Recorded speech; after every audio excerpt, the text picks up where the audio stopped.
Donald Trump যুক্তরাষ্ট্রের ৪৭তম president নির্বাচিত হওয়ার পর অনেকেই ধারণা করছেন বাংলাদেশ ইস্যুতে যুক্তরাষ্ট্রের নীতির পরিবর্তন হতে পারে। কেননা নির্বাচনের আগে বাংলাদেশের সংখ্যালঘুদের উপর নির্যাতনের বিষয়ে নিজের এক্স অ্যাকাউন্টে একটি টুইট করেন ডোনাল্ড ট্রাম্প। আর এতে কমলা হ্যারিসকে পরাজিত করে ট্রাম্পের জয়ের পর ব্যাপক উচ্ছ্বাস প্রকাশ করেন ক্ষমতাচ্যুত আওয়ামী লীগের কর্মী সমর্থকরা। প্রেসিডেন্ট নির্বাচিত হওয়ার পর ডোনাল্ড ট্রাম্পকে অবশ্য অভিনন্দন জানিয়েছেন প্রধান উপদেষ্টা ডক্টর মোহাম্মদ ইউনূস।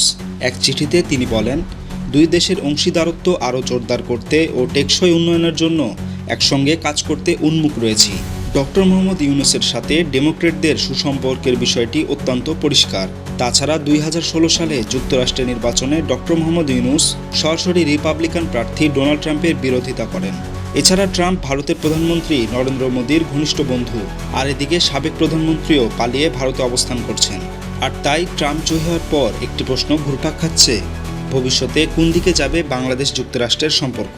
এদিকে ট্রাম্প নির্বাচিত হওয়ার পর মার্কিন গোয়েন্দা বাহিনীর প্রধান হিসেবে নিয়োগ পেয়েছেন তুলসী গ্যাবার্ড।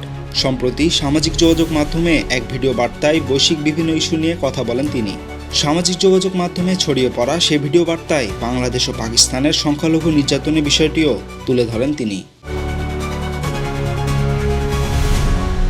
বিশ্লেষকরা মনে করছেন, ট্রাম্প ক্ষমতায় আসার ফলে বাংলাদেশের সঙ্গে সম্পর্কে তেমন প্রভাব পড়বে না। তবে কেউ কেউ আবার বলছেন, ট্রাম্পের বিজয়ের পর বাংলাদেশ মার্কিন সম্পর্কে তেমন নাটকীয় পরিবর্তন না আসলেও কিছুটা পরিবর্তন হবে। এতে এতটা ঘনিষ্ঠতা থাকবে না, উষ্ণতাও থাকবে না। ডেস্ক রিপোর্ট, সবুজ বাংলা।